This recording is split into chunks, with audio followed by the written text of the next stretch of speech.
मुरादाबाद के कुंदरकी विधानसभा में होने वाले उपचुनाव को लेकर मेरे साथ बात करने के लिए मुरादाबाद के पत्रकार हैं, सीधा उनसे जानेंगे। सुशील भाई, चुनाव की घोषणा हो गई है, अधिसूचना जारी हो गई है। अगर बात करें, ना समाजवादी पार्टी के द्वारा ना भारतीय जनता पार्टी के द्वारा भी किसी भी प्रत्याशी की फाइनल नहीं किया गया, क्या कुछ कहेंगे? देखिए, दोनों पार्टियों का ये कहना है कि आज से नामांकन की प्रक्रिया भी शुरू हो गई। दोनों पार्टियों का कहना है कि 1 या 2 दिन के अंदर हम अपने अपने प्रत्याशियों के नाम की घोषणा हो जाएगी। और दोनों पार्टियों की तैयारी बहुत जोरों पे है। भाजपा जिस के लिए जानी जाती है कि भाजपा ग्राउंड पर रह के चुनाव लड़ने के लिए बहुत अच्छी तरीके से तैयारी करती है। जगह जगह मंडल अध्यक्ष बनाए जाते हैं, बूथ पन्ना प्रमुख बनाए जाते हैं, और जो जो बाहर से लोग आते हैं उनको अलग अलग जिम्मेदारी दी जाती है। तो पिछले 1 महीने से भाजपा जमीनी स्तर पे बहुत अच्छी तैयारी करके चल रही है। वहीं समाजवादी पार्टी अपनी जीत मान बैठी है अभी से ही। वो फील्ड में नहीं नज़र आ रही है। वो केवल मुस्लिम जो वोट, बहुल्य वोट है वहाँ पे, करीबन है 2.5 लाख से ऊपर वोट है, उसको अपना जीत का घर मान के उस हिसाब से वो अपने चुनाव लड़ने की तैयारी कर रही है। कमल भाई, बात करें, अभी किसी के द्वारा भी प्रत्याशी की घोषणा नहीं की गई है राजनीतिक पार्टी द्वारा, तो किस तरीके का चुनावी मुकाबला रहेगा, क्या कुछ मानते हैं? देखिए, चुनावी मुकाबला तो इस बार वैसे बहुत कड़ा दिख रहा है कि भारतीय जनता पार्टी ने अपनी पूरी ताकत लगा दी है कुंदरकी उपचुनाव के लिए। और आप देख सकते हैं कि मंत्री से लेकर तमाम विधायक, एमएलसी सब लगा दिए गए हैं। वहाँ 4 मंडल हैं, तो चारों मंडलों पर एमएलसीओं की अलग-अलग ज़िम्मेदारी दी गई है। और एक पश्चिमी उत्तर प्रदेश के जो महामंत्री हैं, उनको भी यहाँ के जो चुनाव का प्रभारी नियुक्त किया गया है। तो भारतीय जनता पार्टी भी अपनी पूरी ताकत के साथ चुनाव में इस बार है। लेकिन सबसे बड़ी बात यह है कि समाजवादी पार्टी का गढ़ कहलाने वाली उपचुनाव कुंदरकी की विधानसभा है। और आज जैसे नामांकन की प्रक्रिया शुरू हो गई है, तो मैंने कहीं से सूत्रों से भी पता चला था कि समाजवादी पार्टी के कुछ लोगों के लिए नामांकन के पेपर लिए गए हैं, जिसमें समाजवादी पार्टी से हाजी रिजवान का पेपर भी लिया गया है। जोशी भाई, लगातार आप कवरेज कर रहे हैं, कुंदरकी में जा भी रहे हैं, तो क्या मान रहे हैं कुंदरकी उपचुनाव को लेकर? अभी तक किसी भी पार्टी के द्वारा प्रत्याशी घोषणा नहीं की है, सिर्फ आजाद समाज पार्टी के द्वारा प्रत्याशी घोषणा करी गई है, और वो भी मुस्लिम प्रत्याशी है। क्या चुनावी समीकरण रहेगा? देखिए, अगर पिछले इतिहास की बात की जाए तो समाजवादी पार्टी कहीं न कहीं इस पूरे चुनाव में भारी पड़ती नज़र आ रही है। लेकिन तैयारी की अगर हम बात करेंगे, तो भारतीय जनता पार्टी सबसे ज़्यादा और सबसे डट कर तैयारी कर रही है, क्योंकि आचार संहिता के ऐलान से पहले मुख्यमंत्री योगी आए थे, वो कुंदरकी विधानसभा में आए थे। इसके अलावा जिस किसी मंत्री का यहाँ पर दौरा हो रहा है, वो सीधे कुंदरकी विधानसभा में ही तैयारी हो रही है सारी की सारी। इसके अलावा 4 जो कैबिनेट मंत्री हैं उत्तर प्रदेश सरकार के, वो पूरी तरीके से इस उपचुनाव को लड़ाने के लिए लगे हुए हैं। यानी तैयारी के रूप में देखा जाए तो भाजपा तैयारी में नंबर 1। अगर बात करें, जिस तरीके से आजाद समाज पार्टी के द्वारा मुस्लिम प्रत्याशी उतारा गया, वहीं चर्चा ये भी है एआईएमएम के द्वारा मुस्लिम प्रत्याशी आएगा, कहीं ना कहीं चुनावी समीकरण अगर बात करें मुस्लिम वोटों का, तो कुछ बिगड़ेगा, इससे किसको फायदा होगा?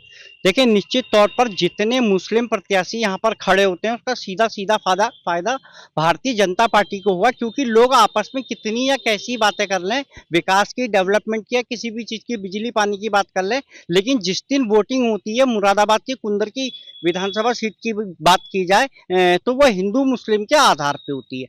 यानी ऐन मौके पर देखा जाए तो मुस्लिम वोटों का जितना बिखराव हो पाएगा, उसका सीधा सीधा फायदा भारतीय जनता पार्टी को मिलेगा।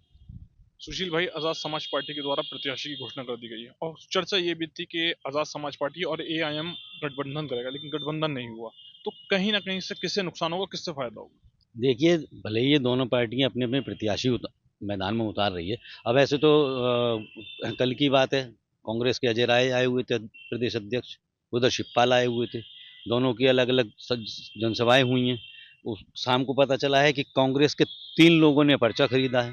जहाँ एक इंडिया गठबंधन की बात करते हैं और गठबंधन में एक साथ चुनाव लड़ने की बात करते हैं कि हम एक साथ हैं, तो कांग्रेस ने पर्चा क्यों खरीदा? वो अलग है कि उनकी क्या पॉलिसी है। लेकिन इन दोनों के एआईएम और क्या कहते हैं आज़ाद समाज पार्टी के जो दोनों प्रत्याशी हैं, वो मैदान में आने के बाद उस पर वोटों का, मुस्लिम वोटों का बिखराव नहीं होगा। उसका सबसे बड़ा कारण यही है कि मुस्लिम भाजपा पे वोट नहीं देगा। जो मुसलमान भाजपा में पार्टी में हैं, वो अपने परिवार के या दिला दें, ज़्यादा वोट नहीं चलेगा। हाँ, दूसरी एक चीज़ और कि रामवीर सिंह जो हैं, उनकी मुस्लिम में बहुत अच्छी पकड़ है। पिछली बार जब चुनाव हुआ था और वो 17,000 वोटों से हारे थे, तो उन्हें करीबन 36,000 के करीब जो मुस्लिम वोट उनको मिले थे। लेकिन इन दोनों के में आने से मुस्लिम वोटों का बिखराव वाली बात है, वो बेकार है, वो उनको नहीं मिलेंगे वोट। लगातार कुनर की आपने चुनाव कवरेज करी है, तो क्या कुछ मानते हैं किस तरीके का माहौल रहेगा?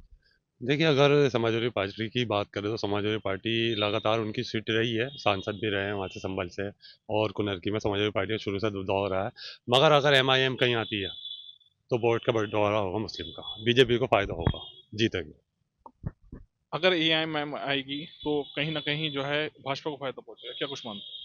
भाजपा को फायदा मेरे हिसाब से नहीं पहुंचेगा, क्योंकि तो मैं मानता नहीं हूं कि भाजपा को फायदा होगा, क्योंकि कुंदरकी उपचुनाव जो है वो वहां पर तुर्क बिरादरी का सबसे बड़ा एक फैक्ट माना जाता है। और जो वहां से समाजवादी पार्टी के जो प्रत्याशी संभावित हैं हाजी रिजवान, तो वो तुर्क बिरादरी से आते हैं, क्योंकि वहां पर तुर्क बिरादरी इतनी है कि कुंदरकी का जो चुनाव है वो तुर्क बिरादरी पर है पूरी तरीके से। ऊपर से समाजवादी इस बार किसी भी हिंदू कैंडिडेट या भारतीय जनता पार्टी को वोट नहीं करेगी, तो इसलिए मेरे को लगता है कि पूरी तरीके से। अब रही और भी पार्टियां कि कोई मुस्लिम प्रत्याशी उतारा, आईएम वाले भी उतार रहे हैं, आपके आज़ाद समाज पार्टी भी उतार रही है, और अभी हो सकता है आने वाले टाइम में बहुजन समाज पार्टी भी किसी मुस्लिम प्रत्याशी को लिया है। लेकिन मुझे नहीं लगेगा कि इनसे किसी के ऊपर कोई असर पड़ेगा। ये एक तरफा जीत होने जा रही है, और आप देख लेना कि हाजी रिजवान इसमें बहुत अच्छे वोटों से जीत गए। नॉमिनेशन प्रक्रिया आज से शुरू हो गई, आज पहला दिन था। कई लोगों के द्वारा नॉमिनेशन के लिए पर्चे खरीदे गए हैं, तो क्या कुछ मानते हैं, क्या जानकारी अभी तक है अपने पास? हाँ, मेरे को ये पता चला है कि आज नॉमिनेशन के लिए पर्चे खरीदे हैं, कांग्रेस के भी कुछ लोगों के लिए पर्चे खरीदे गए, समाज जबकि जबकि इंडिया गठबंधन में दोनों साथ में है, लेकिन फिर भी पर्चे खरीदे। जी जी जी बिल्कुल खरीदे। कल आपको पता है कि दोनों की जनसभाएं अलग अलग हुई हैं। प्रदेश अध्यक्ष आए थे अजय राय जी, शिवपाल जी भी आए थे, सभी ने अलग अलग अपनी अपनी जनसभाएं करी हैं। लेकिन उसके बाद भी आज 3-4 पर्चे कांग्रेस के नाम पे खरीदे गए हैं, और समाजवादी के नाम पे हाजी रिजवान का खरीदा गया है, और 2-4 लोगों ने निर्दलीय पर्चे भी खरीदे हैं आज। कहीं ना कहीं दिलचस्प चुनाव होगा। बिल्कुल बिल्कुल, ये बहुत दिलचस्प चुनाव होने वाला है। बस ये रामपुर वाला कोई फैक्ट यहाँ ना यूज हो जाए, तो चुनाव आपको देखने लायक मिलेगा। बाकी तो आप ग्राउंड जीरो पर आप भी हैं, हम भी हैं, देखते रहेंगे। कुंदरकी में होने वाले उपचुनाव को लेकर मुरादाबाद में पत्रकारों से बात की गई है, जिनके द्वारा अपनी अलग अलग प्रतिक्रिया दी है। शारिक सिद्दीकी, टीवी 9 मुरादाबाद।